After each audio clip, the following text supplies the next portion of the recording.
আসসালামু আলাইকুম। আজ আর খালেদা জিয়া, তারেক রহমান, খালেদা জিয়ার অসুস্থতা, এয়ার অ্যাম্বুলেন্স এগুলো নিয়ে কথা বলবো না। এর মধ্যে এ নিয়ে অনেক কথা বলা হয়েছে, যদিও এটাই এখনো পর্যন্ত দেশের রাজনীতিতে একটা বড় ঘটনা, সবাই এ নিয়ে আলোচনা করছে। কিন্তু যেহেতু আমি একাধিক দিন নিয়ে আলোচনা করেছি, আজ আর আমি একটু অন্য বিষয় নিয়ে কথা বলতে চাই। বিষয়টা ছোট, কিন্তু অনেক বড় অঘটনের কারণ এই বিষয়টা হতে পারে, অথবা আমাদের জাতীয় জীবনে একটা বড় ষড়যন্ত্রের একটা ইঙ্গিত এখানে আপনি পেতে পারেন। এটা দুদিন আগের ঘটনা, একটা ভিডিও আমি দুদিন আগে আমার চোখে পড়েছিল, এবং সেটা নিয়ে আমি তখন অতটা গুরুত্ব দেইনি এই কারণে যে আমার কাছে মনে হয়েছিল ভদ্রলোকের বয়স হয়েছে, হয়তো বয়স হলে অনেক সময় কিন্তু সমস্যা হয়, চিন্তার ধারাবাহিকতা কাজ করে না ঠিকঠাক মতো, হয়তো সেরকম কিছু হতে পারে। সেই জন্য আমি এটা চুপ করেছিলাম যে ঠিক আছে, এটা নিয়ে অত বেশি কিছু বলার দরকার নেই। কিন্তু এরপরে আরেকটা ঘটনা ঘটলো, সেই ঘটনাটা নিয়ে আলোচনা করি আগে, তাহলে আপনি বুঝবেন যে আগের দিন আমি কেন ওটা বলেছিলাম। পরের ঘটনাটা হলো ডিসেম্বরের 2 তারিখে, গত মঙ্গলবার আর কি, জাতীয় প্রেস ক্লাবে একটা আলোচনা সভা হচ্ছিল। সেই আলোচনা সভায় বক্তব্য দিয়েছিলেন গোলাম আজম সাহেবের পুত্র ব্রিগেডিয়ার জেনারেল অবসরপ্রাপ্ত আবদুল্লাহিল আমান আজমি। এই ভদ্রলোক দীর্ঘদিন কিন্তু গুম হয়েছিলেন, এবং সে কারণেই সম্ভবত ওনার প্রতি আমার একটা বিশেষ ধরনের আগ্রহ কাজ করছিল। আমি সবসময় ওনার কথাকে খুব গুরুত্ব দিয়ে বিবেচনা করি। এই জন্য করি যে ওনার জীবনের প্রতি কী গিয়েছে, কি ভয়ঙ্কর একটা সময় ওনাকে পার করতে হয়েছে, এবং এটা আমার ভাবতেও খারাপ লাগে। যাই হোক, উনি এখানে একটা কথা বলেছেন, যে কথাটা বলার পর আমি একটু হতচকিত হয়েছি। উনি বলেছেন যে ভারত টুকরো টুকরো না হওয়া পর্যন্ত বাংলাদেশকে শান্তিতে থাকতে দেবে না। প্রশ্নটা হলো, ভারত অনেক বড় একটা দেশ, এত বড় একটা দেশ টুকরো টুকরো হতেই পারে, বিভিন্ন কারণে হতে পারে। অনেক সময় ছোট ছোট দেশও টুকরো টুকরো হয়ে যায়, কিন্তু সেই টুকরো টুকরো হওয়ার দায়িত্ব আমরা কি নেব? এটা কি আমাদের কাজ? অথবা সেটাকে টুকরো টুকরো করার ক্ষেত্রে আমরা কি কোনো ভূমিকা পালন করতে পারবো? অথবা পারলেও কি করা উচিত? এটা কি আমাদের কাজ? ভাই, আমরা তো একটা শান্তিপূর্ণ দেশ হতে চাই, আমরা তো সবার সঙ্গে মিলেমিশে থাকতে চাই। আরেকটা দেশকে ভাঙার জন্য উৎসাহ দেওয়া, ইন্ধন দেওয়া, এটা কি কোনো শান্তিপূর্ণ দেশের কাজ হতে পারে? তো উনি একজন সামরিক কর্মকর্তা, ব্রিগেডিয়ার জেনারেল ছিলেন, হয়তো দলীয় সংকটে না পড়লে হয়তো আরও উপরে উঠতেন, সেটা হয়নি। কিন্তু উনি তো ঠান্ডা মাথায় কথা বলবেন। আমি বুঝি না, মাঝে মাঝে সামরিক বাহিনী কিছু কিছু অবসরপ্রাপ্ত কর্মকর্তাদের দেখি এমন সব কথা বলেন যে মাথা এলোমেলো হয়ে যায়। এটা আসলে কী বলছেন? তার মধ্যে উনি একজন দেখলাম, এর আগে আমরা ওই বিডিআর হত্যাকাণ্ডের তদন্ত কমিশনের রিপোর্ট প্রকাশ নিয়ে ওরা যিনি চেয়ারম্যান ছিলেন, মেজর জেনারেল আলম ও ফজলুর রহমান, ওনার কথাও আমি কিন্তু এই ধরনের এলোমেলো কিছু ভাব দেখেছি, যেগুলো আমার কাছে ঠিক স্বাভাবিক মনে হয় না, খুবই সুচিন্তিত মন্তব্য মনে হয় না। তো আবদুল্লাহিল আজমির এই বক্তব্যটা, আমান আজমির বক্তব্য শোনার পর আমার কাছে একটা জিনিস মনে হলো, সেটা হলো যে দুদিন আগে যে আমি একটা বক্তব্য শুনেছিলাম, এরও একদিন আগে, সেটা দিয়েছিলেন রাওয়া ক্লাবের বর্তমানে যিনি চেয়ারম্যান আছেন, কর্নেল অবসরপ্রাপ্ত আব্দুল হক। উনি রাওয়া ক্লাবের সভাপতি এবং খুব পাওয়ারফুল লোক, উনি খুবই পাওয়ারফুল লোক। ওনার একটা ভিডিও আমার চোখে পড়েছিল, আমি সেই ভিডিওটাতে দেখেছি। এবং আমি এটা কথা বলে রাখি, আমাদের এই যে জুলাইয়ের যে আন্দোলন, গত বছরের জুলাইয়ের আন্দোলন, সেই আন্দোলনে কিন্তু আব্দুল হক সাহেব খুব গুরুত্বপূর্ণ ভূমিকা রেখেছিলেন। অবসরপ্রাপ্ত সামরিক কর্মকর্তা হিসেবে ওনার ভূমিকা অবশ্যই আমি মনে করবো প্রশংসনীয় ভূমিকা। কিন্তু এই আব্দুল হক সাহেব দুদিন আগে একটা ভিডিওতে, একটা জায়গায়, একটা অনুষ্ঠানে উনি যা বললেন, তার যে ভিডিওটা আমি দেখেছি, এই ভিডিওর বক্তব্যটা না আমার কাছে তখনই ডাইজেস্ট হয়নি যে উনি আসলে কী বলছেন। এত সিনিয়র, এত রেসপন্সিবল একজন সিটিজেন, এই ধরনের কথা উনি কীভাবে বলেন? উনি কী বলেছেন আমি ভিডিওটা আপনাদের দেখাতে পারলে ভালো হতো, তো না দেখালেও ক্ষতি হবে না, কারণ আমি ওনার বক্তব্যটা হু নোট করে আপনাদেরকে পড়ে শোনাচ্ছি। উনি যেটা বলেছেন শুনুন আপনারা। উনি বলেছেন যে ভারত আমাদেরকে শান্তিতে থাকতে দেবে না, অতএব ভারতকেও আমরা শান্তিতে থাকতে দেবো না। এই প্রসঙ্গে যে উনি বলেছেন যে আমাদের যুবকদেরকে সামরিক প্রশিক্ষণ দিতে হবে, যেটা অলরেডি শুরু হয়ে গেছে, এবং তারপরে বলেছেন তারা আমাদের দেশকে দখল করতে চায়, আমরা কেন বসে থাকবো? ডক্টর ইউনূস বলেছেন না সেভেন সিস্টার্সের কথা, যতক্ষণ পর্যন্ত না আমরা ওই সেভেন সিস্টার্সকে বিচ্ছিন্ন করতে পারবো, আলাদা 7টা রাষ্ট্র করতে পারবো, ততক্ষণ পর্যন্ত বাংলাদেশ নিরাপদ নয়। মানে আপনারা একটা কথা ভাবুন, একটা জিনিস, যে উনি প্রথম বলছেন ভারত আমাদের দেশকে দখল করতে চায়। এটা যে চায় হতে পারে, আমি জানি না, কিন্তু উনি কোথায় জানলেন? ওনার যারা সূত্রটা কি?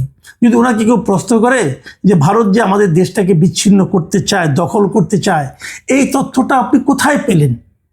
আমাদের অবসরপ্রাপ্ত কর্নেল সাহেব কি জবাব দেবেন, এটা জানার আমার খুব আগ্রহ। আপনি তো বলবেন ভারত কখনো বলেনি, তো বলে না বললে আপনি কোথায় পেলেন? ভারতের হয়ে অন্য কেউ কি বলেছে? না, তাও বলেনি। তাহলে কোথায় পেলেন? ভারতের হাব ভাব দেখে আপনার মনে হয়? হ্যাঁ, হতে পারে আপনার হাব মনে হয়, আপনার যেমন মনে হয় অন্য অনেকে নাও মনে হতে পারে। কিন্তু আপনার কি মনে হয় সে কথা যখন আপনি পাবলিকলি বলবেন, সেটা কি রাষ্ট্র স্বীকার করবে?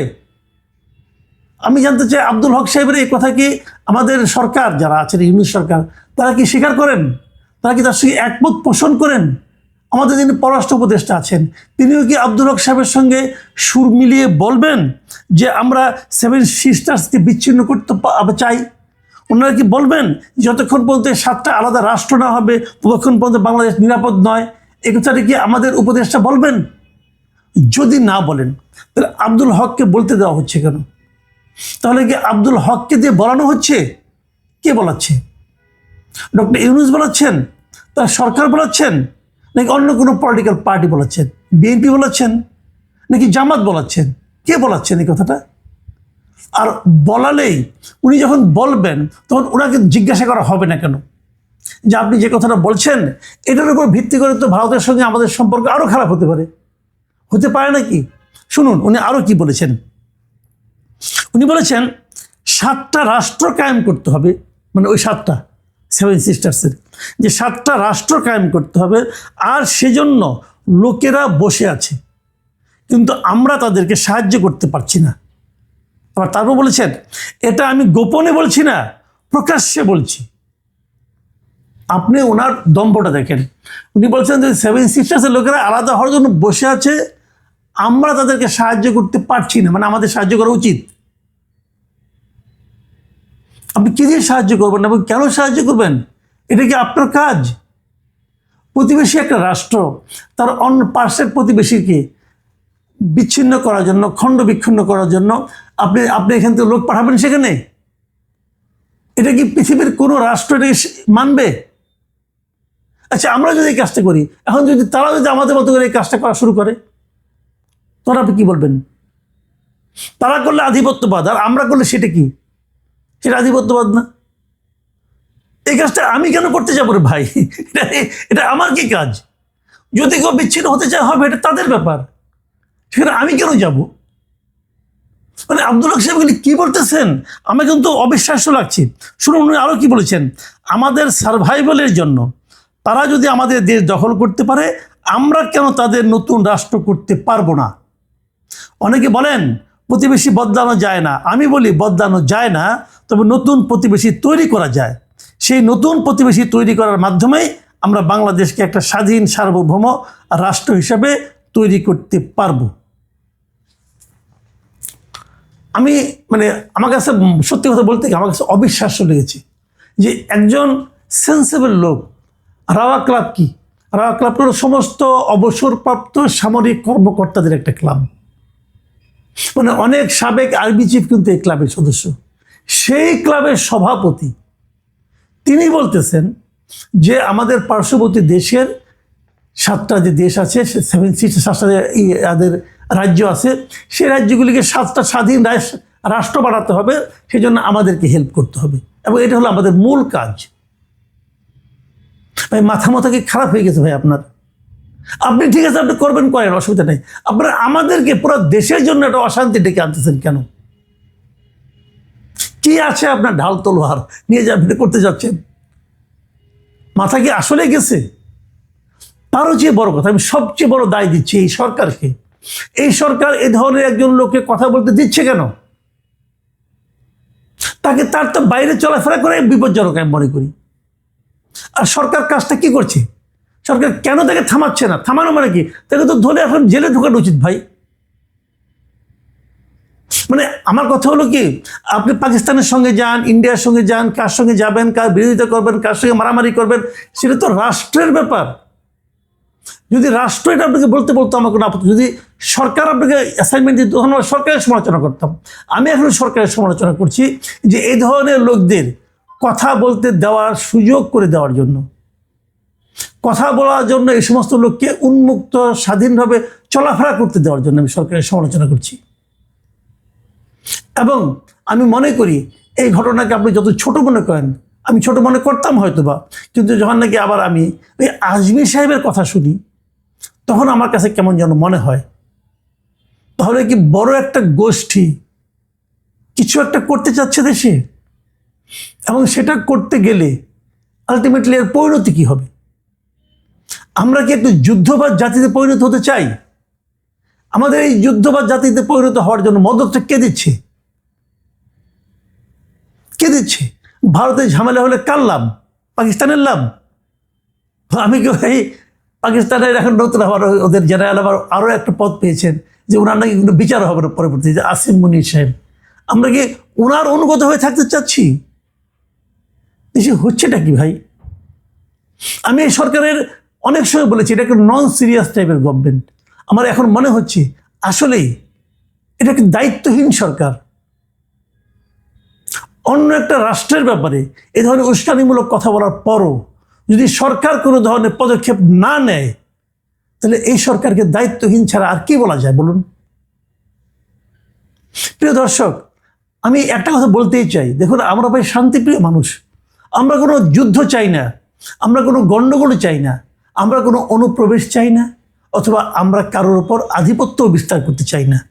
আমরা আমাদের মতো শান্তিতে বসবাস করতে চাই। এক্ষেত্রে যারা বাধার কারণ হয়ে দাঁড়াবেন, এক্ষেত্রে যারা ষড়যন্ত্রের কথা ছড়াবেন, তাদেরকে আমরা থামাতে পারবো না, কারণ আমরা ছোট মানুষ।